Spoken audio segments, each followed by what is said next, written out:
Wo begreifen will, was auf Friedrich Merz zukommt, der sollte jetzt aufmerksam zuhören, denn die Ereignisse vom 22.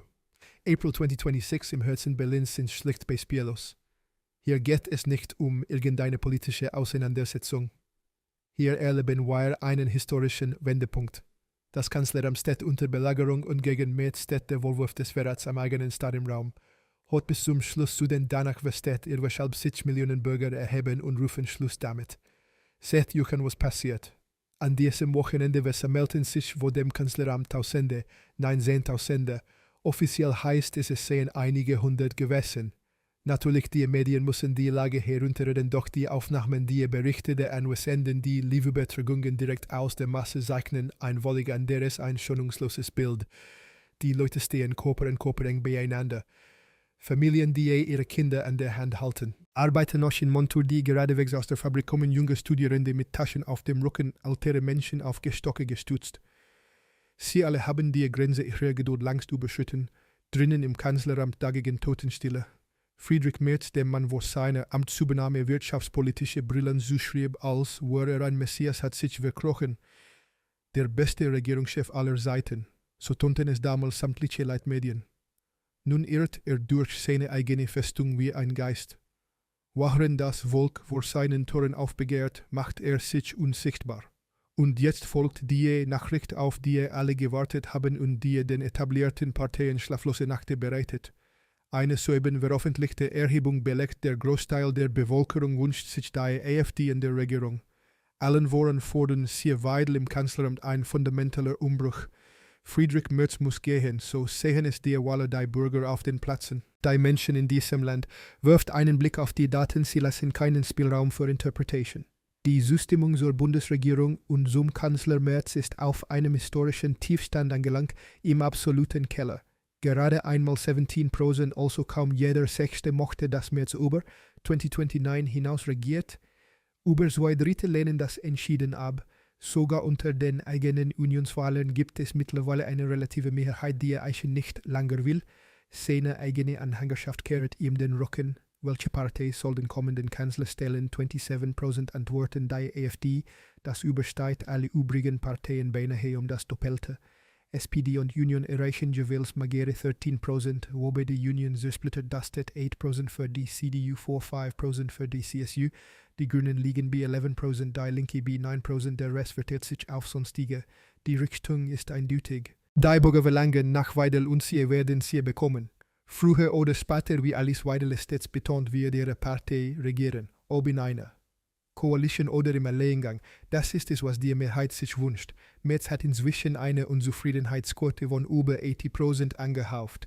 Ein negativer Code ohnegleichen. Friedrich Merz war eine Fehlentscheidung. Punkt, denn Millionen Unionswahlen sage ich unverblumt, ihr habt das Kreuz an der falschen Stelle gesetzt, habt euch von hohlen Versprechen blenden lassen. Jetzt heißt es umsteuern, sonst rast das Land weiter ungebremst den Abhang hinunter und Deutschland bekommt zur wirtschaftlichen Wüste. Und wieder einmal taucht das Thema auf der Werbot auf. Immer dieselbe Lehre, obwohl es juristisch längst erledigt ist. Ein Rechtsexperte der AfD hat unmissverständlich klargestellt, ein solches Verbot wäre ein Angriff auf die Demokratie selbst. Es ist die letzte verzweifelte Waffe der Altparteien, die mit ansehen müssen. Wir eignen die Macht entgleitet. Der Historiker Rottermann mit Nachdruck. Verbietet man eine Partei, hinter der landesweit ein Drittel der Wählerschaft steht, 15 bis 20 Millionen Bürger samt ihren Angehörigen, dann steuert man geradewegs auf einen Bürgerkrieg zu. Die arbeitende Bevölkerung wird massiven Widerstand leisten, denn der AfD hat sich längst zur Partei der Arbeiter gewandelt. Die SPD dumpelt bei 10 bis 12% und blutet Woche um Woche weiter aus. Die CDU liegt bei klaglichen 23% und befindet sich im Sturzflug. Das konservative Lager sortiert sich um und das Ziel ist die AfD. Das ist die Wirklichkeit, die in den Medien verschwiegen wird. Genau aus diesem Grund dreht sich die Debatte nun um die Vertrauensfrage. Vielen Bürgern ist dieses parlamentarische Werkzeug kaum geläufig, weil es nur selten Anwendung findet. Deshalb hier eine genaue Erläuterung stellt ein Kanzler fest, dass er weder in der eigenen Fraktion noch bei den Koalitionspartnern eine belastbare Mehrheit besitzt, kann er den Bundestag fragen, steht ihr noch hinter mir und meiner Regierungsarbeit umso besten benötigt er die Absolutmehrheit aller Parlamentarier. Scheitert er daran, hat der Bundespräsident die Möglichkeit auf Antrag des Kanzlers das Parlament aufzulösen und den Weg von Wahlen frei zu machen. Exakt für solche Krisensituationen ist dieser Mechanismus im Grundgesetz verankert. Innerhalb der CDU wird darüber bereits unverhohlen diskutiert. Parteifunktionäre und Parlamentarier wollen Merz in diese Richtung drängen. Die Parteibasis lehnt sich auf die Umfragewerte, befinden sich im freien Fall. Merz wird sich zunächst eisern dagegen stemmen, das entspricht seinem Naturell. Selbstverständlich stets überzeugt nur er allein habe den Durchblick.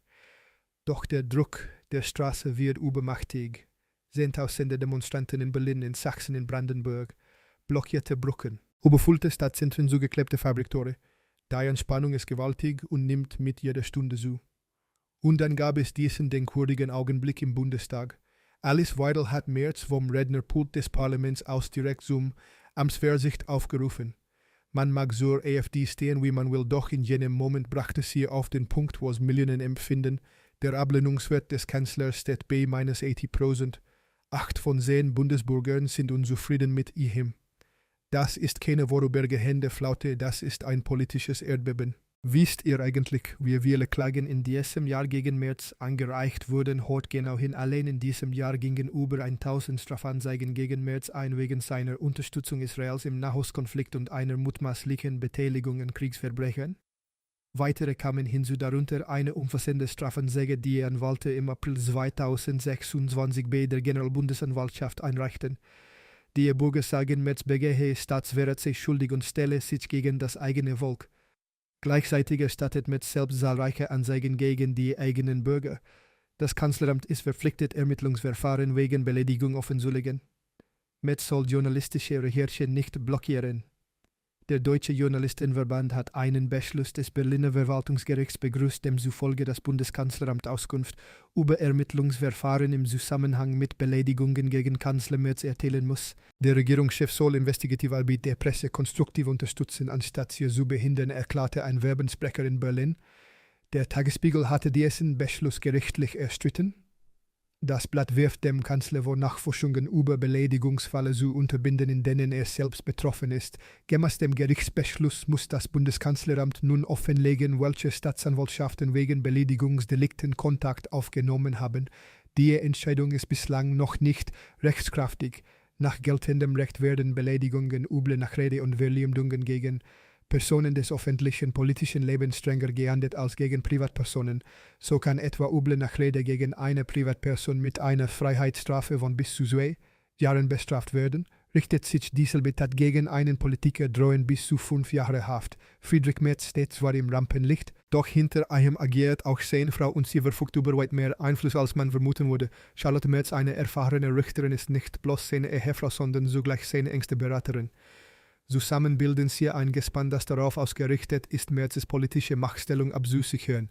Wie weitreichend ist diese Zusammenarbeit tatsächlich? Weidel erkennt darin weit mehr als nur eine harmonische Ehe. Sie spricht von einer abgehobenen Elite, die durch Netzwerke und Loyalität die Macht in Deutschland kontrolliert.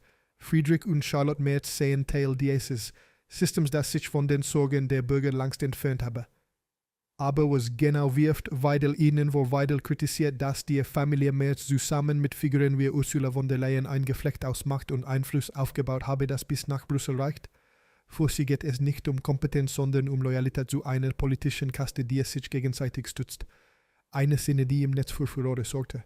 Kritiker wie der Itanwalt Chanyoyun warfen ihr, sich über die Pressefreiheit hinwegzusetzen. War das nur ein Schutz ihres Mannes oder ein Zeichen für ihren Einfluss hinter den Kulissen dieser Szene seid? Charlotte Merz ist niemand, der sich zurückhält, wenn es um ihren Mann geht, aber wie weit wurde sie wirklich gehen? Es wird noch wilder, ein weiterer Vorfall wirft Fragen auf, eine rechtswidrige Hausdurchsuchung bei einer 17-jährigen JUSO-Vorsitzenden im Sauerland, der Grün-Anti-Merz-Graffiti vor einem CDU-Auftritt, wo steht im Fokus möglicherweise ein befangener Polizeibeamter und Charlotte Merz als Direktorin des zuständigen Amtsgerichts. Die Fakten nach Schmierereien gegen Friedrich Merz in Menden leitete die Polizei Ermittlungen ein. Ein Kriminalhauptkommissar, der auch im Schützenverein aktiv ist, war vor Ort und beteiligte sich an den Ermittlungen, obwohl er nicht offiziell beauftragt war. Innenminister Herbert Reul nennt es glasklar, dass der Beamte befangen war. Die Hausdurchsuchung bei der Speed-Nachwuchspolitikerin Nella Kroschinski wurde später vom Landgericht als rechtswidrig eingestuft. Es gab keinen ausreichenden Anfangsverdacht. Charlotte Merz beteuerte erst im September von dem Fall erfahren zu haben. Auch die SPD spricht von einem Vertrauensverlust in den Rechtsstaat. Alice Weidel nutzt diesen Fall, um ihre Kritik zu schärfen. Für sie ist das ein weiterer Beweis für die Verflechtung von Politik und Justiz unter der Führung von Merz und Verbündeten. Freunde, das war es noch lange nicht. Das Volk steht auf, das Kanzleramt bett. Merz ist isoliert. Das Volk fordert Anklage wegen Staat Verrats und die AfD ist der einzige Ausweg, den dieses Land noch hat.